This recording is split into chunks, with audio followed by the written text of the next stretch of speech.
ಆಕೆಗಿನ್ನು just 21 ವರ್ಷ. Final year BCom ಓದ್ತಿದ್ದವಳು 3 exam ಸಹ ಬರೆದಿದ್ಲು. ಮೊನ್ನೆ ಮನೆಯಲ್ಲಿ ಕಸ ಗುಡಿಸ್ತಿದ್ದಾಗ ಕುಸಿದು ಬಿದ್ದವಳು ಸಾವಿನ ಮನೆ ಸೇರಿದ್ದಾಳೆ. ಕಲ್ಲು ದೇವರು ನಿಜಕ್ಕೂ ಒಮ್ಮೊಮ್ಮೆ ಕಲ್ಲಾಗಿ ಬಿಡ್ತಾನೆ. ಕೆಲವೊಬ್ಬರ ಬದುಕಲ್ಲಂತೂ ಆಡಬಾರದ ಆಟ ಆಡಿಬಿಡ್ತಾನೆ. ಇನ್ನು ಅರಳು ವಯಸ್ಸಲ್ಲದೆ ಮೊಗ್ಗನ್ನೇ ಚಿವುಟಿ ಹಾಕ್ತಾನೆ. ಈ ಹೆಣ್ಣು ಮಗಳ ಮೇಲೆ ಆ ಭಗವಂತನಿಗೆ ಅತ್ಯಂತ ಕೋಪವಿತ್ತು. ಇಷ್ಟು ಬೇಗ ಕರೆಸಿಕೊಳ್ಳು ಅದ್ಯಾವ ಆತುರವಿತ್ತು ಗೊತ್ತಿಲ್ಲ. ಕಾಲೇಜು ಓದ್ತಿದ್ದ ಮಗಳು ದುರಂತ ಅಂತ್ಯ ಕಂಡಿದ್ದಾಳೆ. ಅಮ್ಮ ಎದೆ ನೋವು ಅಂತ ನೆಲಕ್ಕೆ ಬಿದ್ದವಳು ಮತ್ತೆ ಮೇಲೇಳಲೇ ಇಲ್ಲ. ಎದೆ ಹಿಡಿದು ನರಳಾಡಿದವಳು ಹಾದಿಯಲ್ಲದೆ ಹೆಣವಾಗಿ ಹೋಗಿದ್ದಾಳೆ. ಸುಂದರಿಯ ಬಾಳಲ್ಲಿ ವಿಧಿಯ ಮೋಸದಾಟ. ಹೃದಯಾಘಾತದ ನೆಪದಲ್ಲಿ ಯಮನ ಅಟ್ಟಹಾಸ. ಈ ಹೆಣ್ಣು ಮಗಳ ಹೆಸರು ಕಮನ ಅಂತ. ನೋಡೋದಕ್ಕೆ ದಂತದ ಗೊಂಬೆಯಂತಿದ್ಲು.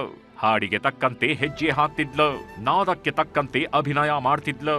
ಕ್ಯಾಮರಾ ಮುಂದೆ ನಿಂತ್ರಂತೂ ಅದೇನ್ ಬಿಂಕ ಭಿನ್ನಾಣ ಅಂತೀರ. ಒಂದೊಂದು ರೀಲ್ಸ್ ನಲ್ಲೂ ಒಂದೊಂದು ಗೆಟ.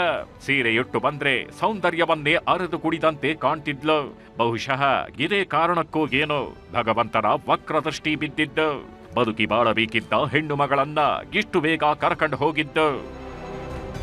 ಹಾಸನ ತಾಲೂಕಿನ ಕೆಲವತ್ತಿ ಗ್ರಾಮದ ಕಮನ ಹೆತ್ತವರ ಪಾಲಿನ ಆಶಾಕಿರಣವಾಗಿದ್ಲು. ಮಗಳು ಅಂದ್ರೆ ತಂದೆ ತಾಯಿಗೆ ಪಂಚಪ್ರಾಣ. ಹಾಸನದ ಮಹಿಳಾ ಪದವಿ ಕಾಲೇಜಿನಲ್ಲಿ ಅಂತಿಮ ವರ್ಷದ ಬಿಕಾಂ ಪದವಿ ಓದ್ತಿದ್ದ ಕವನ ಸಿಕ್ಕಾಪಟ್ಟೆ ಟ್ಯಾಲೆಂಟೆಡ್, ಬ್ಯೂಟಿ ವಿತ್ ಬ್ರೈನ್ ಅಂತಾರಲ್ಲ ಹಾಗೆ ಸೌಂದರ್ಯದ ಜೊತೆಗೆ ಸರಸ್ವತಿಯು ಒಲಿದಿದ್ಲು. ಅಂತಿಮ ವರ್ಷದ ಬಿಕಾಂ ಓದ್ತಿದ್ದ ಕವನ ಈಗಾಗಲೇ 3 ಪರೀಕ್ಷೆ ಮುಗಿಸಿದ್ಲು. ಇನ್ನು 3 ಪರೀಕ್ಷೆ ಬಾಕಿಗಿದ್ವು. ಡಿಗ್ರಿ ಮುಗಿಸಿ ಕೆಲಸಕ್ಕೆ ಸೇರೋ ಕನಸು ಕಂಡಿದ್ದ ಕವನ ಹೆತ್ತವರಿಗೆ ನೆರವಾಗಬೇಕು ಅಂತ ಬೆಟ್ಟದಷ್ಟು ಆಸೆಗಿಟ್ಕೊಂಡಿದ್ಲು. ಆದ್ರೆ ವಿಧಿ ನಿರ್ಧಾರವೇ ಬೇರೆಯಾಗಿತ್ತು. 3 ಎಕ್ಸಾಮ್ ಆದ್ಮೇಲೆ ರಜೆಗಿದೆ ಅಂತ ಊರಿಗೆ ಹೋದವಳು ಹೆತ್ತವರ ಜೊತೆ ಖುಷಿಯಾಗಿದ್ಲು. ಮೊನ್ನೆ ಮನೆಯಲ್ಲಿ ಕಸ ಹೊಡೆಯುತ್ತಿದ್ದಾಗ ಏಕಾಏಕಿ ಎದೆ ನೋವು ಕಾಣಿಸಿಕೊಂಡಿದೆ. ಅಮ್ಮ ಎದೆ ನೋಯ್ತಿದೆ ಅಂತ ಅಲ್ಲೇ ಕೂತಿದ್ದಾಳೆ. ಮನೆಯೊಳಗಿದ್ದ ತಾಯಿ ನೀರು ತರ್ತೀನಿ ಇರು ಅಂತ ಹೇಳಿ ಬರೋದ್ರೊಳಗೆ ಮಾತಿಲ್ಲ ಕಥೆ ಇಲ್ಲ. ಕುಸಿದು ಬಿದ್ದ ಮಗಳನ್ನ ನೋಡಿದ ಹೆತ್ತವಳು ಕೂಗಾಡೋದಕ್ಕೆ ಶುರು ಮಾಡಿದ್ದಾಳೆ.